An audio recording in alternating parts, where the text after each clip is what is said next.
Good Wednesday evening and welcome to Overtime here on WOTM. I am Gerhard Mathangani, joined by our expert researcher / historian, Mark Everett Kelly. And Mark will do a great job. He's done it all year long. He'll do it once again, kind of breaking down some of the reasons why things we're looking at in the sports world are happening as such. We'll take a look at the Major League Baseball playoffs. We'll also take a look at our picks in college football. But we will start with both Auburn and Alabama. We'll start with the Crimson Tide, the number 4 team in the nation. They got a big win last week at Mississippi State. They're back home this week in a good game against Tennessee. It's a rivalry game that I think a lot of people have put out of the back of their minds because Bama's dominated it for so much.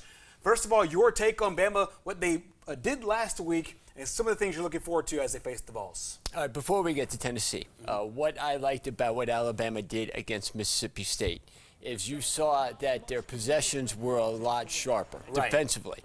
They got after the quarterback. Will Anderson had 4 sacks, first player since Derek Thomas to have 4 sacks in a game. Derek Thomas, I don't know if anybody remembers Derek Thomas, probably the greatest college defensive player I ever saw. I remember watching him against Tennessee one game. Totally took over that game. I was, as a 13-year-old, I'm saying, who is this guy? Right. Because I'm used to seeing Lawrence Taylor at that point. Reminded me a lot of Lawrence Taylor. So that's how good Will Anderson is. That's the first thing. They were able to put pressure on the quarterback. They hadn't always done that the last couple games. You're kind of wondering, where is this great defense that everybody thought was going to be? We thought their offense was going to be solid, but we thought the defense is what was going to get them over the top.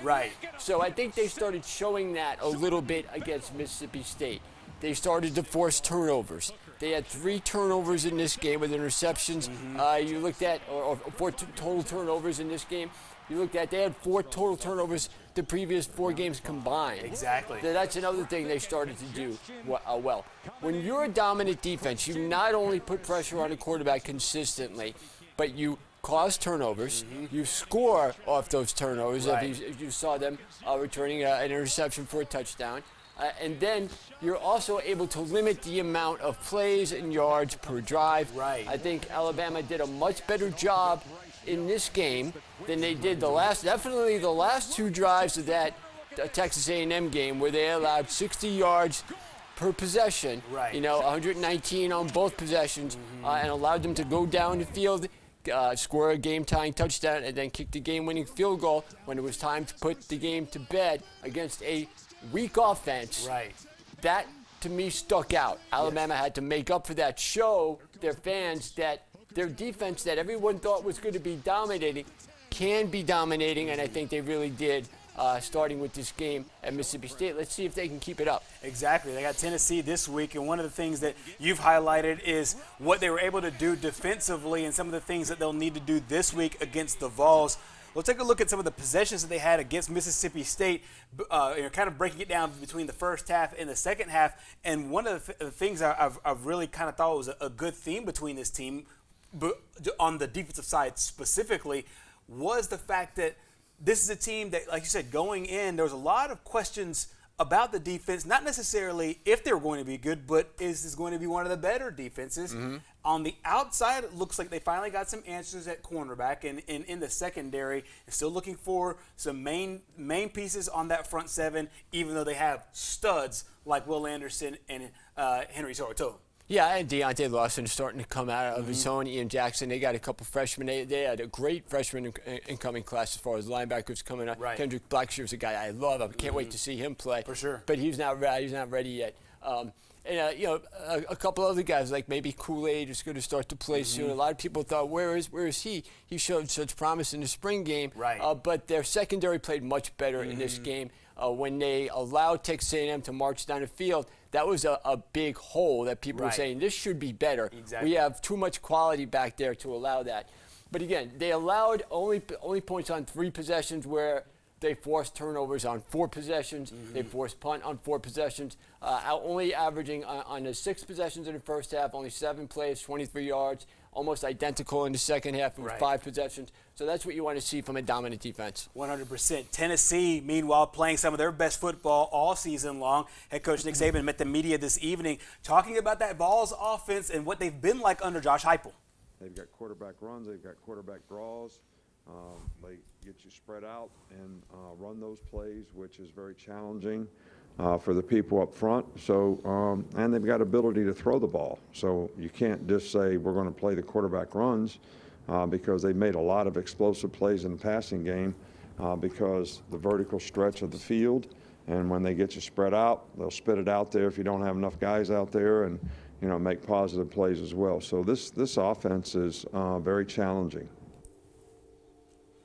Meanwhile, coming up next, a big matchup for Alabama coming up. We'll talk about the Tennessee game in just a little bit. First, let's go over to Auburn. They're entering their bye week this week. What are your expectations of these Tigers as they move forward? Well, I thought their game against Arkansas was a welcoming party for Bo Nix. Right. Not only a coming out party, but a welcoming party. For sure. Welcome home, because we expected this from you last year, and you kind of let us down a little. Some of the games they lost last year, especially on the road, was one of the things that stuck out that he needed to do better. You looked at Mike Bobo saying, can he take advantage of some of his talents and able to combine them with the strengths with the things that Bobo did well, and I think he has. Right.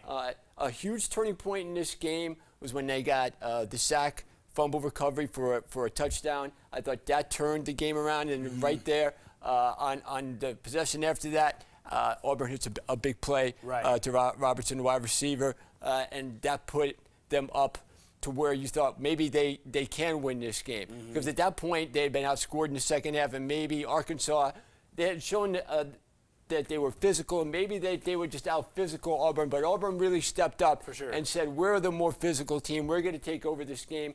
And then the key thing for Bo Nix is that after Arkansas, that big touchdown play, is that once Arkansas made it a one-possession game, they went out and said, okay, Bo, win the game for us, have a sustained drive. He did. He converted some big third downs. He was able to run the ball. You look at that, Auburn ran for over 130 yards, but 24 of those yards, or 40 of those yards were actually from Bo Nix. Right. So it wasn't the conventional running game, but that with the game-winning touchdown right there, Bo made the plays when he needed to. That's what big-time quarterbacks does.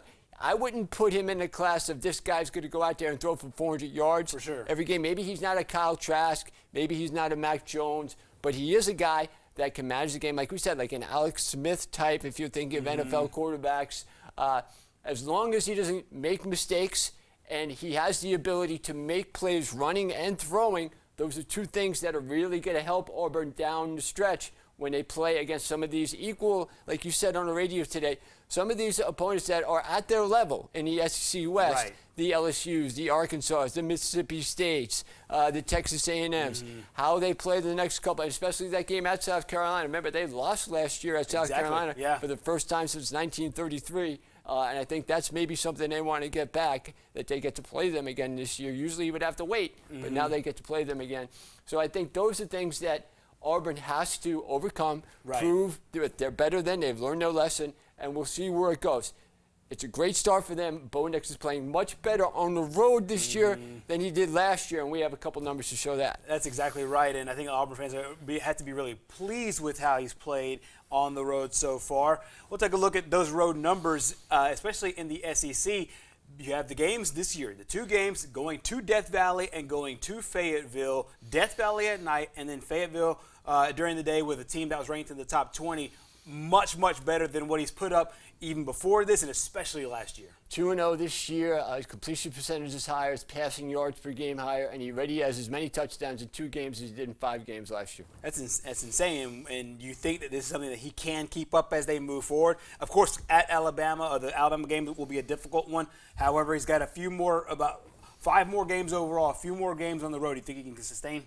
Well, look, he beat Alabama already, okay? And when he was a freshman, I never thought he would have. I'm still not over that game, by the way. Okay, and I think this game against Ole Miss, can they score with Ole Miss? I don't know if anybody can score with Ole Miss, but we saw it with Alabama. If you can stop them, maybe punch them in the face a little bit, get them to step back a little bit, you can maybe intimidate them a little bit. And I think Auburn can intimidate them. It all matters how they come out to play. That's going to be a huge game to see where they're at.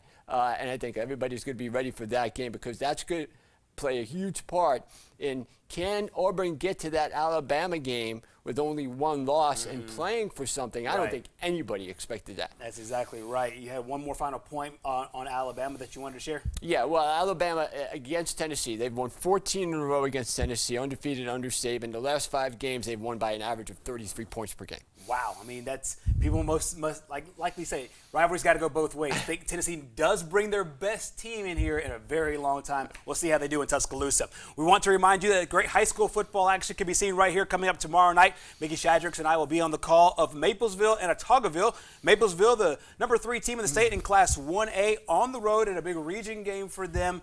Kickoff starts at 7 o'clock. Catch it right here on WOTM, as well as My 68 is the AHSAA WOTM Game of the Week, brought to you by Amherst. Coming up next here on Overtime, we'll talk a little baseball. The Atlanta Braves getting in a really, really big spot on the road.